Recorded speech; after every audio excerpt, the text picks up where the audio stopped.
আমরা আজকে আলাদা করে কথা বলতে চাই ক্রিকেট নিয়ে। আপনারা জানেন যে সাফল্য ব্যর্থতা সব দিকে আসছে। সিলেটের টেস্ট চলছে আসলে জিম্বাবুয়ের বিপক্ষে, প্রথম দিন কেবল শুরু হয়েছে, সেটা নিয়ে আমরা কথা বলবো। গতকাল রাতেই বাংলাদেশ নারী দলের বিশ্বকাপের টিকিট মিলেছে, সেটাও চূড়ান্ত হয়েছে পাকিস্তানে, সে বিষয় নিয়েও কথা বলবো। এম কায়সার আছেন আমাদের সঙ্গে, আপনারাও চাইলে অংশ নিতে পারেন, ফোন করতে হবে স্ক্রিনে দেখানো নম্বরগুলোতে। আমরা বলছিলাম যে ক্রিকেটের ব্যস্ততা, সাফল্য ব্যর্থতা সবই চলছে। সিলেট টেস্টের শুরুটা যদি একটু বলি, 2 উইকেটে 84 রান প্রথম সেশন শেষে, এবং সবচেয়ে বড় কথা যে ওপেনাররা আসলে খুব একটা ভালো করতে পারছেন না, মানে এইটা একটু চিন্তার বিষয় আছে কিনা। টেস্টের প্রথম সেশন এখনও মানে খুব বেশি বলার কিছু নেই, কিন্তু তারপরও শুরুটা দিয়ে যদি একটু আপনার প্রেডিকশনটা জানতে চাই। ধন্যবাদ রেজওয়ান। এই টেস্টের সবচেয়ে বড় একটা বিষয় ছিল, সেটা হলো যে ওপেনিং জুটিটা কেমন করে। কারণ এই ওপেনিং জুটিটা গত খুব সম্ভবত 7টি ম্যাচ খেলেছে এবং 7টি ম্যাচের মধ্যে 12 বার একসঙ্গে তারা কিন্তু আপনি ওপেনও করেছে। সব কিছু মিলে আমার কাছে মনে হচ্ছে যে এই ওপেনিং জুটিতে যেরকমভাবে একটা স্বাচ্ছন্দ্য আসার কথা ছিল বা যে স্বাচ্ছন্দ্য নিয়ে চিন্তা করছিলেন টিম ম্যানেজমেন্ট, সেটা এই প্রথম ইনিংসে অন্তত পেলেন না। তারপর আমি খুব একটা আশাহত নেই, কারণ এখন পর্যন্ত দ্বিতীয় ইনিংসটা বাকি রয়েছে। তাদের এই ওপেনিং জুটির যে কটা ম্যাচে ওপেনিং করেছেন, সেখানে তাদের এই আপনার সাদমান এবং মাহমুদুল হাসান জয়, তাদের সর্বোচ্চ স্কোর ছিল আপনার 43, এবং আজকে তারা করছেন 31। এবং তারা যে কায়দায় আউট হয়েছেন, যেভাবে আউট হয়েছেন, সেটা কিছুটা হলেও একটু সমালোচনার অবশ্যই জন্ম দিবে। যদি আপনি মাহমুদুল হাসান জয়ের কথাটা বলুন, দেখবেন যে আপনি হাফ বলি বলে তিনি কিন্তু জায়গায় দাঁড়িয়ে যা শুধু ব্যাটটা পুশ করতে চেয়েছিলেন এবং এই কারণে আউট হয়েছেন। সেটাকে আপনি এক ধরতে কিন্তু টেকনিক্যাল একটা সমস্যা বলতেই পারেন। আর যখনই আপনি একজন ওপেনার খেলবেন, তো ওপেনারের সবচেয়ে বড় যে বিষয়টা থাকে, সেটা হলো যে তার আপনার ফুটওয়ার্কটা, বিশেষ করে টেস্ট ম্যাচে কিন্তু আপনি ফুটওয়ার্কিং ছাড়া শুধুমাত্র আপনি ফ্ল্যাশ করে অথবা আপনি ব্যাকফুটে গিয়ে খেলে দিবেন, আমার মনে হয় না যে সেটা খুব একটা মানে টেকনিক্যাল কোনো একটা কাজ হবে। তো সব কিছু মিলে মাহমুদুল হাসান জয়ের যে সমস্যাটা ছিল, সেই সমস্যাটা এক্সপোজড হয়েছে আরেকবার। আর সাদমানও আপনি উইকেটের টিকার আগেই কিন্তু এক অর্থে আউট হয়ে গেছেন, এবং যে কায়দায় আউট হয়েছেন সেটাও খুব একটা সুখকর কোনো কিছু না। আপনি দেখবেন যে আপনি অফ স্টাম্পের অনেক বাইরে বল ছিল, সেই বলে তিনি খোঁচা দিয়ে এক অর্থে কিন্তু আউট হয়ে গেছেন। তো ওপেনিং জুটিটা ভালো হয়নি, কিন্তু সুখের বিষয়টা হলো যে ওপেনিংয়ের পরে যে দুজন আপনার সিনিয়র ব্যাটার ছিলেন, এখনও খেলছেন, তারা মমিনুল হক এবং মমিনুল হক। আপনি প্রথম সেশনে তারা নট আউট ছিলেন, মমিনুল হক এবং অধিনায়ক শান্ত, তারা দুজনই সেই ধাক্কা থেকে কিছুটা হলেও আপনার পুষিয়ে দিতে পেরেছেন। এবং এখন পর্যন্ত আপনি 84 for 2 যদি আপনি ম্যাচের প্রথম দিনের প্রথম সেশনটার একটা হিসাবটা করেন, তাহলে বলতে হবে যে জিম্বাবুয়ে 2 উইকেট নিয়েছে, আমরা 84 রান করেছি। সবকিছু মিলে এটা 50-50 এখন পর্যন্ত আর কি। তো এক অর্থে কিন্তু আপনি বলতেই পারেন যে লেভেলটা এখন পর্যন্ত খুবই স্মার্ট পর্যায়ে রয়েছে। বাট আমার কাছে একটা জিনিস আমি একটু অবাক হয়েছি, সেটি হলো যে এই ম্যাচের শুরু হওয়ার আগে দুটো বিষয় খুব আলোচনা হচ্ছিল, যে সিলেটের উইকেট এবং বৃষ্টি। তো এই দুটো জিনিস যখনই আপনার কাছে মাথায় থাকবে, তখন আপনি কেন সিলেটের এই টেস্টে জিতে ব্যাটিংটা নিলেন, আমি জানি না ঠিক টিম ম্যানেজমেন্টের কী চিন্তাটা থাকবে। কারণটা হলো রেজওয়ান, যে আপনি যখনই এই ধরনের উইকেটকে বলা হচ্ছিল যে আমরা ট্রু উইকেটে খেলবো, একটু স্পোর্টিং উইকেট হবে, পেস বোলাররা এখানে বাড়তি সুবিধা পাবেন, এবং এই কারণে আপনি এখানে 3 জন পেস বোলার নিয়ে আমরা খেলছি। দ্যাট মিনস উইকেট খুবই স্পোর্টিং, উইকেট থেকে পেস বোলাররা ভালো সুবিধাটা পাবেন। এটি গেল একটি দিক। দ্যাট মিনস উইকেট কিন্তু পেস বোলারদের জন্য আদর্শ, এবং সিচুয়েশনটাও কিন্তু আদর্শ। কারণ আপনি ক্লাউডি আপনার আবহাওয়া ছিল, আমরা জানি যে এখানে বৃষ্টি হতে পারে, মেঘের একটা আনাগোনা ছিল, সব কিছু মিলে আপনার পেস বোলারদের জন্য খুব একটা আইডিয়াল সিচুয়েশন ছিল। সেই আইডিয়াল সিচুয়েশনে আপনি নাহিদ রানা এবং খালেদ আহমেদের মতো এত জোরে বল করতে পারেন যে দুই পেসার, তাদেরকে আপনি বল করার সুযোগটা নিলেন না। নিলেন কি, আপনি ব্যাটিংটা নিলেন। ব্যাটিংটা নেওয়ার আরেকটা অন্যতম কারণ হতে পারে, আমি এখানে একটা জিনিস দেখছি, সেটি হলো যে ডিফেন্সিভ ডিসিশন এক অর্থে। কারণটা হলো যে আপনি প্রথম ইনিংসে যদি ব্যাটিংটা নেন, তাহলে আপনি 4th ইনিংসে আপনাকে ব্যাট করতে হবে না। আর যে কোনো এই টেস্ট ম্যাচে যদি 4 দিনে যায় বা 5ম দিনেও যদি যায়, তাহলে 4th ইনিংসটা সাধারণত কেউ ব্যাট করতে খুব একটা স্বাচ্ছন্দ্য বোধ করে না। মোস্ট প্রবলি সেই দূরের চিন্তাটা করেই আপনার টস জিতে অধিনায়ক শান্ত ব্যাটিং নিয়েছে। আমরা ফিরবো আপনার কাছে, দর্শক আছেন আমাদের সঙ্গে, আমরা ফোন নিতে চাই, পরিচয় জানিয়ে আপনার প্রশ্ন অথবা মতামত জানাবেন। আমি আপনার কাশমোড় থেকে বলছিলাম। জি বলেন প্লিজ। আমার মতামত বিসিবি চাইলে দিতে পারে, রাজশাহীতে মাঠ আছে কি আমি জানি না, বিসিবি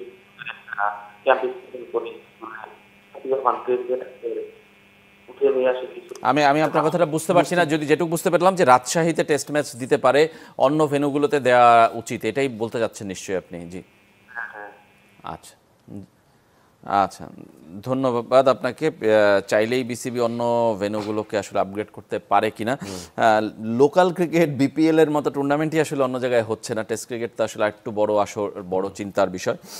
কিন্তু ভেন্যু আসলে বাড়ানো উচিত কিনা, বরং বাংলাদেশে ভেন্যু কমেছে, বগুড়া খুলনা সব ভেন্যুগুলো আসলে কমে গেছে। মানে দর্শকের আমার মনে হয় যে সেই প্রশ্নটা আগে করা উচিত যে কেন ভেন্যু কমেছে। ভেন্যু বাড়ানোর চিন্তা করার আগে আপনি যে ভেন্যুগুলো ছিল সেই ভেন্যুগুলোতে এখন পর্যন্ত কেন খেলা হচ্ছে না। শেখ আবু নাসের স্টেডিয়াম খুলনায়, সেটাই এখানে ওয়েস্ট ইন্ডিজ খেলেছিল, সেখানে সাকিবুল হাসানের একটা ভালো ইনিংস ছিল, সাকিবুল হাসান 10 উইকেট পেয়েছিলেন, সেঞ্চুরি করেছিলেন। বাংলাদেশ আবুল হাসান রাজুর ওয়ার্ল্ড রেকর্ড, আবুল হাসান রাজুর ওয়ার্ল্ড রেকর্ড ছিল। সেখানে বাংলাদেশের অনেক মানে সুখকর কিছু স্মৃতি রয়েছে। আপনি তামিম ইকবাল খুব সম্ভবত ডাবল সেঞ্চুরিও সেখানে করেছিলেন। আপনি বেশ ভালো ভালো কিছু ইনিংস সেখানে রয়েছে এবং আমাদের টেস্ট ম্যাচ সেখানে হয়েছিল, ওয়ানডে ক্রিকেটও হয়েছিল। সব বাংলাদেশের প্রথম টি20ও সেখানে, রাইট, বাংলাদেশ প্রথম টি20 খেলেছিল খুব সম্ভবত 2006 সালে, সেখানেও জিম্বাবুয়ের সাথে। সেই ম্যাচেও আমি সেই ম্যাচ কভার করেছিলাম। সো খুলনায় সেই স্টেডিয়ামটা নষ্ট হয়ে গিয়েছে, এক অর্থে খুলনায় খেলাই হচ্ছে না এখন। বগুড়ায় আপনি এখানে শ্রীলঙ্কা খেলেছিল, কিন্তু তারপরে সেখানেও খেলাটুকু হচ্ছে না। ফতুল্লাহ স্টেডিয়াম আপনি এখন পুরো জলাশয় পরিণত হয়েছে। সো যেগুলো ভেন্যু ছিল ইন্টারন্যাশনালি ভেন্যু, সেগুলো কেন নষ্ট হয়েছে আমি মনে করি যে সেই তাগিদটা আগে করে এবং সেটার সমস্যার সমাধান করে তারপর আপনি নতুন ভেন্যুর কথা চিন্তাটুকু করলে আমার মনে হয় যে সুখকর একটা বিষয় হবে। হ্যাঁ, কিন্তু ক্রিকেটটা আসলে ছড়িয়ে দেওয়া উচিত। বাংলাদেশের ক্রিকেট মানে যে ঢাকা, চিটাগাং, সিলেট, 3টা জায়গায় একদম সীমাবদ্ধ হয়ে গেছে। সেটা বিপিএল বলি, ইন্টারন্যাশনাল ক্রিকেট বলি, সব জায়গাতে সেই জায়গাটায় সীমাবদ্ধ। রাইট, আমি মনে করি যে সেটা কখনোই সীমাবদ্ধ থাকা উচিত না। কারণ আপনি যখনই মাত্র 2-3টা ভেন্যুর মধ্যে আটকে যাবেন, তাহলে আপনি যে ক্রিকেটটাকে স্প্রেড করার কথা বলছেন, সর্বত্র ছড়িয়ে দেওয়ার কথা বলছেন, সেটা হবে না।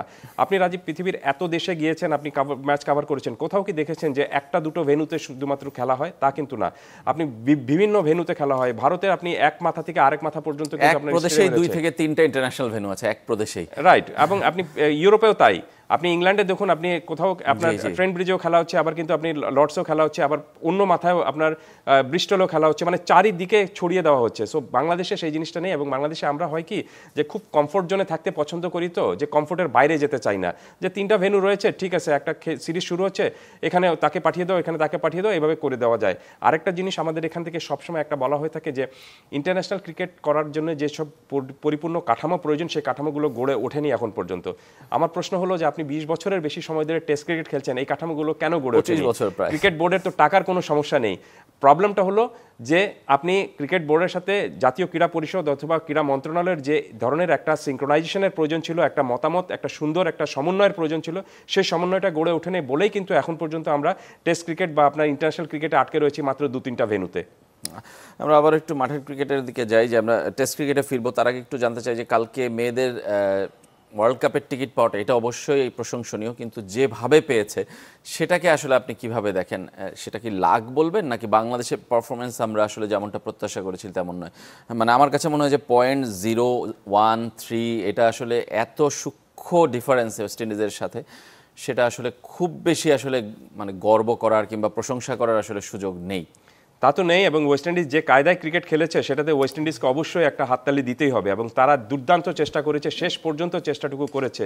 শেষের দিকে এসে যা শুধুমাত্র একটু মিসক্যালকুলেশন করার কারণে তাদের হয়নি। তাদের ওই বলটা যদি 4 হতো, তাহলে পরের বলটায় তারা ছক্কা হাঁকানোর একটা চেষ্টাটুকু করতে পারতো। কিন্তু সেই 4-এর জন্যই তিনি খেলেছিলেন, কিন্তু সেই বলটা ছক্কা হয়ে গিয়েছে। এবং ছক্কা হয়ে যাওয়ার কারণে আপনি যেহেতু স্কোরটা পার হয়ে গিয়েছে, আর তো আপনি ব্যাট করার কোনো সুযোগটা নেই এই কারণে। বাট তাদের চেষ্টাটুকু তো হ্যাটস অফ, চেষ্টা কোনো সন্দেহ নেই। এবং আমি মনে করি যে এভাবেই চেষ্টাটুকু করা উচিত। কারণ ক্রিকেট ম্যাচ আপনি জিতে কোনো লাভ হবে না যদি না আপনি সামনে এগোতে পারেন। এবং ওয়েস্ট ইন্ডিজ জানতো যে এই ম্যাচ তারা জিতলেও যদি একটা নির্দিষ্ট ওভারের মধ্যে জিততে না পারে, তাহলে তাদের লাভ হবে না। তো সেই নির্দিষ্ট ওভারের মধ্যে জেতার চেষ্টাটা যে তারা শেষ বল পর্যন্ত করেছে, এই কারণে আমি মনে করি যে তাদেরকে অবশ্যই কৃতিত্ব দেওয়া উচিত। আর বাংলাদেশের কথা যদি আপনি বলেন, প্রথম 3টি ম্যাচে বাংলাদেশ সুপার ক্রিকেট খেলেছে এবং পরের 2টি ম্যাচে বাংলাদেশ একেবারে ম্রিয়মান এক ধরনের ক্রিকেট খেলেছে। অথচ সবচেয়ে ভালো ক্রিকেট খেলা উচিত ছিল কিন্তু এই 2 দলের বিরুদ্ধেই। আপনি যদি যে কটা দল বাছাই পর্বে খেলতে গিয়েছে, সেখানে যদি শক্তির বিচার করেন, নিশ্চিতভাবে ওয়েস্ট ইন্ডিজ এবং পাকিস্তানকে আপনাকে এগিয়ে রাখতেই হবে। এক্সপিরিয়েন্স, চলতি ফর্ম এবং সব কিছু মিলে তাদের যে আপনার নারী ক্রিকেটের যে পরিকাঠামো, তাতে তারা এগিয়ে ছিল, কোনো সন্দেহ নেই। এবং বাংলাদেশ এই 2 দলের কাছেই হেরেছে। এবং যাদের সাথে আপনি জিতেছেন, থাইল্যান্ড, স্কটল্যান্ড, আয়ারল্যান্ড, তারা ধরেন আপনি খুব একটা পেশাদার না এই ক্ষেত্রে, এবং তাদের ধরেন আপনার সেই ধরনের সাংবাদিকভাবে পুরো বছর জুড়ে তারা ক্রিকেটও খেলে না। আমি বলছি না যে সেটা বাংলাদেশ দুর্বল দলের বিরুদ্ধে খেলে জিতেছে, সেটাও না। কারণ ইন্টারন্যাশনাল ক্রিকেট যখন আপনি খেলতে নামবেন, সেখানে দুর্বল দল আর কঠিন দল বলে কোনো কথা নেই। আপনি যখনই টস করবেন তখন ইকুয়েশনটা সমান হয়ে যাবে, আপনাকে জিততে হবে। সো বাংলাদেশ দল যে দুটো ম্যাচে জেতা উচিত ছিল এবং যে দুটো ম্যাচে জিতলে খুব হ্যান্ডসামলি এই বিশ্বকাপে খেলতে পারতো, আজকে আপনি যেভাবে বলছেন যে কায়দায় বাংলাদেশ খেলেছে তাতে কিছুটা হলেও কিন্তু আপনার এক ধরনের একটা সমালোচনা তৈরি হবেই আর কি। তারপর আমি মনে করি যে এটা যেহেতু নিয়মের মধ্যেই পড়েছে এবং বাংলাদেশ দল সাফল্যটা অর্জন করতে পেরেছে, অবশ্যই বাংলাদেশ দলকেও একটা কৃতিত্ব দিতে হবে। কিন্তু মনে রাখতে হবে যে কোনো একটা টুর্নামেন্টে যখন আপনি খেলতে যাবেন তখন সেখানে শুধুমাত্র 2-3টা ম্যাচ জিতলেই আপনি মনে করার কোনো কারণ নেই যে ইয়োর মিশন ইজ ওভার। আপনাকে পুরো টুর্নামেন্ট জুড়ে এবং চ্যাম্পিয়ন হয়ে তারপর ফিরতে হবে, তখন বলতে পারবেন যে ইয়েস মানে আমরা এই কারণে এসেছি।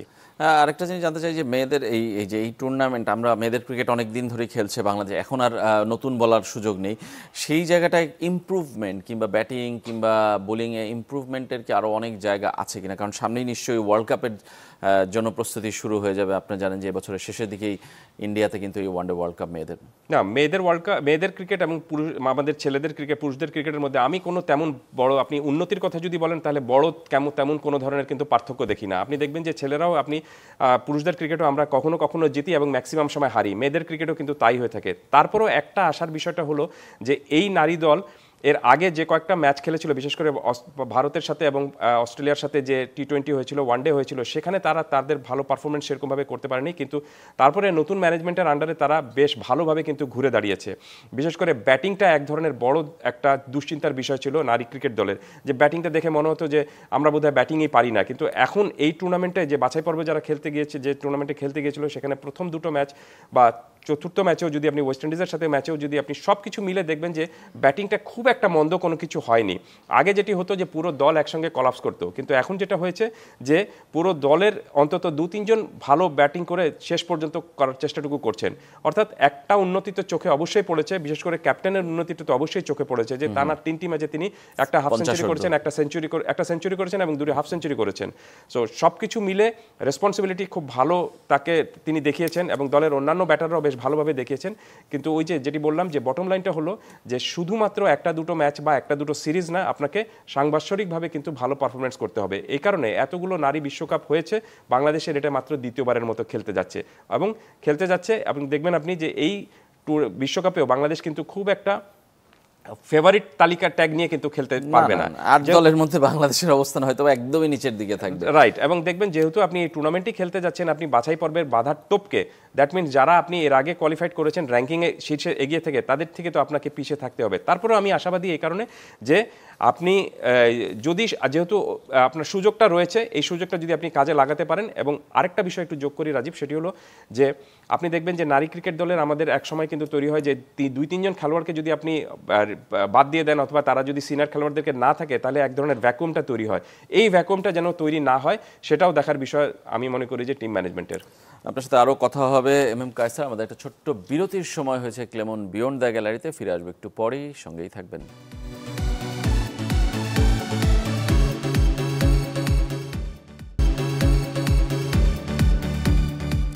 বিরতির পর আবারও ফিরে এলাম ক্লেমন বিয়ন্ড দ্য গ্যালারিতে। আমরা কথা বলছি ক্রিকেটের সাফল্য ব্যর্থতা নিয়ে। আমাদের সঙ্গে আছেন ক্রীড়া সাংবাদিক এম কায়সার, দৈনিক আমার দেশ পত্রিকার ক্রীড়া সম্পাদক। আমরা বিরতির আগে বাংলাদেশের সিলেট টেস্ট নিয়ে কথা বলছিলাম। সিলেটে বৃষ্টি শুরু হয়ে গেছে, কিন্তু দ্বিতীয় সেশনের খেলা শুরু হতে পারেনি এখনও। 2 উইকেটে 84 রান। এই মুহূর্তে আউটফিল্ড ভেজা, বৃষ্টির কারণে ঢেকে রাখা হয়েছে পিচ। যেটা আপনি শুরুতেই বলছিলেন যে এরকম ওয়েদারে আসলে কেন বাংলাদেশ বোলিং নিল না। এখন যখনই খেলা শুরু হোক, তখন সেই অ্যাডভান্টেজটা কি জিম্বাবুয়ের পেসাররা একটু হলেও আবার নিতে পারে কিনা? অবশ্যই, কারণটা হলো যে উইকেট ভেজা এবং উইকেটে একটু ঢাকা রয়েছে। তারপরে যদি আপনি বৃষ্টি বেশি সময় ধরে না হয়, তাহলে দেখবেন যে আপনি উইকেটে ময়েশ্চার কিছুটা জমবে। কারণ যখনই আপনি উইকেট ঢেকে দিবেন, তো সেখানে নিশ্চিতভাবে কিন্তু সেখান থেকে এবং যখন তুলবেন সেখান থেকে পেস বোলাররা কিছুটা সুবিধা অবশ্যই পেয়ে থাকবেন। সো তার চেয়ে বড় বিষয়টা হলো যে খেলার এক ধরনের ছন্দপতন হয়েছে এবং সেটা আপনার বোলিং দলের চেয়ে ব্যাটিং দলের উপর প্রভাবটা একটু বেশি বিস্তার করে। তাদেরকে আবার নতুন করে এই উইকেট সম্পর্কে একটু জাজ করতে হবে। এই উইকেট বৃষ্টির আগে কেমন ছিল, এখন কেমন ছিল, সেই জাজমেন্টটা যদি আপনি একটু ভুল করেন ব্যাটাররা, তাহলে দেখবেন যে বিপদে পড়বেন। সো সমস্যাটা কিন্তু এখন বেড়ে যাচ্ছে বাংলাদেশ দলের। আর যেটা আমরা বলেছিলাম যে এই টেস্ট ম্যাচ যে সময়টা শুরু হচ্ছে এবং সিলেটে এই সময় বৃষ্টির যে সম্ভাবনা, তাতে রান এবং বোলিংয়ের চেয়ে বৃষ্টির গল্পই বেশি লিখতে হবে খুব সম্ভবত। এখন আপনার যারা এই ম্যাচ কাভার করতে গিয়েছেন রিপোর্টাররা, তাদের জন্য কাজটুকু একটু কঠিন হবে। কঠিন হবে কোনো খেলার চেয়ে আসলে খেলার বাইরের ঘটনাগুলো নিয়েই নজর রাখতে হবে। বাংলাদেশ টিমেও কি খেলার চেয়ে খেলার বাইরের ঘটনাগুলো আসলে আলোচিত হয় কিনা? আমি বলছিলাম যে ক্যাপ্টেন্সি নিয়ে অনেক আলোচনা হচ্ছে। নাজমুল হোসেন শান্ত গত বছরই বলেছেন তিনি ক্যাপ্টেন্সি করতে চান না, আবারও আলোচনায় আছে তিনি কোনো ফরম্যাটেই ক্যাপ্টেন্সি করতে চান না, কিন্তু তাকে ক্রিকেট বোর্ড অনুরোধ করছে। সেটা কি আসলে ভালো হচ্ছে না খারাপ হচ্ছে সেটা একটা প্রশ্ন, কিংবা বাংলাদেশের নতুন ক্যাপ্টেন আসলে আদৌ তৈরি আছে কিনা সেটা একটা প্রশ্ন। আমি তো মনে করি যে কোনো ক্যাপ্টেন যদি রিলাক্টেন্ট হন তাহলে তাকে রাখা উচিত না, কারণ আপনি জোর করে তো কাউকে ক্যাপ্টেন্সি করানো যাবে না। আর ক্যাপ্টেন্সি যদি কেউ করতে না চান তাহলে সেটা আমার কাছে মনে হচ্ছে যে সেটা মিডিয়ায় নিউজ আসার চেয়ে যখনই আসবে সেটা নিয়ে বা আপনার নির্বাচকদের উচিত অথবা টিম ম্যানেজমেন্ট যারা রয়েছেন এবং ক্রিকেট বোর্ড পরিচালনা যারা রয়েছেন তারা যদি ক্যাপ্টেনের সঙ্গে 1-to-1 আলোচনা করতে পারেন তাহলে এই বিষয়টার একটা সমাধান করা যেতে পারে। আর ক্যাপ্টেন যদি আগ্রহী না হন তাহলে আমি মনে করি না যে তাকে জোর করে ক্যাপ্টেন্সি করানোটা উচিত। আর সবচেয়ে বড় বিষয়টা হলো যে ক্যাপ্টেন্সি তিনি কেন করতে চান না সেটাও তার কাছ থেকে এক ধরনের জিজ্ঞেস করা উচিত। যদি তিনি মনে করে থাকেন যে এটা তার ব্যাটিংয়ের উপরে এক ধরনের প্রভাব বিস্তার করছে, অথবা তিনি দলটাকে যেভাবে পরিচালনা করতে চেয়েছিলেন সেভাবে পারছেন না, অথবা আরেকটা বিষয় হতে পারে যে তিনি দলে যাদেরকে চেয়েছিলেন সেই অনুযায়ী নিজেকে হয়তো স্বাধীনভাবে তিনি সিদ্ধান্তটুকু নিতে পারছেন না, এইসব বিষয়গুলো কিন্তু একটা রয়েছে। তো সে কারণে আমি মনে করি যে যেহেতু প্রশ্নটা উঠেছে এবং তথ্যটা ছড়িয়েছে এরকমভাবে, তাহলে আপনার টিম ম্যানেজমেন্টের উচিত, টিম ম্যানেজমেন্ট না হলে আমি ক্রিকেট বোর্ড পরিচালনার সাথে যারা যুক্ত রয়েছেন, সর্বোচ্চ মহলে যারা রয়েছেন, সর্বোচ্চ পদে যারা রয়েছেন, তারা যদি সরাসরি আপনার ক্যাপ্টেনের সঙ্গে এই বিষয়টা নিয়ে একটা আলোচনা করতে পারেন তাহলে দেখবেন যে আপনি এই বিষয়ের গুজবের ডালপালা তেমন মেলবে না। আর কেউ যদি অনাগ্রহী হয়ে থাকেন তাহলে তো আমি মনে করি যে তার এমনিতেই ক্যাপ্টেন্সি ছেড়ে দেওয়া উচিত, এটা নিয়ে বেশি কথাবার্তা বলারও কোনো প্রয়োজন নেই। আচ্ছা, নতুন ক্যাপ্টেনের জন্য বাংলাদেশের বর্তমান দলের যা অবস্থা, নতুন ক্যাপ্টেন যেই হোক, মানে আপনার কি মনে হয় যে অপশন আছে বাংলাদেশে, কিংবা প্রস্তুত যেই হোক নিতে পারবে? নেওয়া তো উচিত, এবং সেটাও আপনি যেটা আমি বললাম যে আপনি ঠিক যেরকমভাবে কোনো একটা 3-4 জন ক্রিকেটার একসাথে চলে গেলে যেরকম ভ্যাকুম তৈরি হয় সেই ভ্যাকুমটা যেন তৈরি না হয়, সেই সঙ্গে কিন্তু আপনি টিম ম্যানেজমেন্টকে বা আপনার ক্রিকেট বোর্ড পরিচালনার সঙ্গে যারা রয়েছেন তাদেরকেও এই বিষয়টা একটা নজর রাখা উচিত যে আমার নেক্সট ক্যাপ্টেন কে হবেন। আপনি নেক্সট সিরিজটা যদি চিন্তাটা করতে পারেন তাহলে নেক্সট ক্যাপ্টেনটাও আপনাকে কিন্তু চিন্তা করতে হবে।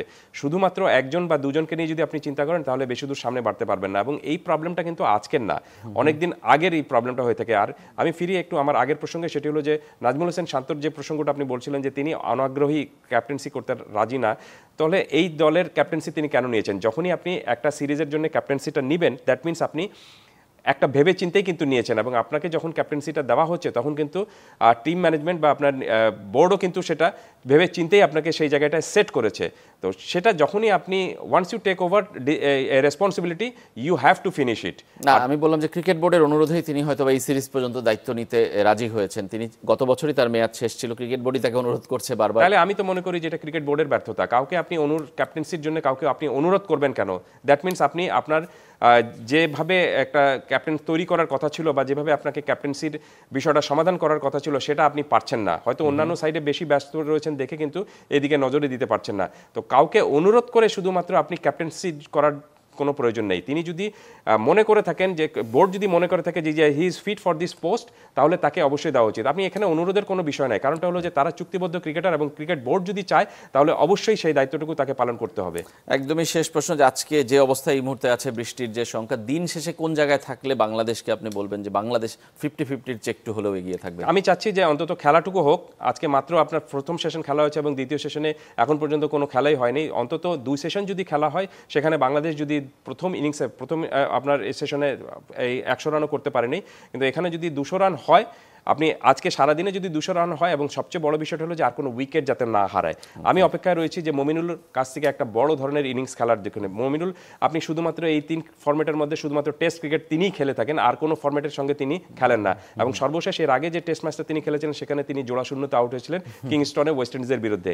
এবার অন্তত তিনি যখন 1 রান করেছেন, আমি খেলা দেখছিলাম তখন কিছুটা হলেও স্বস্তি একটা পেয়েছি, এবং মমিনুলের কাছ থেকে একটা বড় ইনিংস আমি চাচ্ছি, কারণ যেহেতু তিনি শুধুমাত্র টেস্ট খেলেন, অতএব টেস্ট স্পেশালিস্ট হিসাবে তাকে একটা বড় ইনিংস এখান থেকে একটা আমি আশা করছি তার কাছ থেকে। ধন্যবাদ আপনাকে এম কায়সার আমাদের স্টুডিওতে আসার জন্য। আজকের মতো এখানেই শেষ করছি। বাংলাদেশ যেন প্রথম দিনটা ভালোভাবে শেষ করে দ্বিতীয় দিন শুরু করতে পারে। কাল খাবার ফিরে আসবো আমরা তখন। সে পর্যন্ত সবাই ভালো থাকবেন।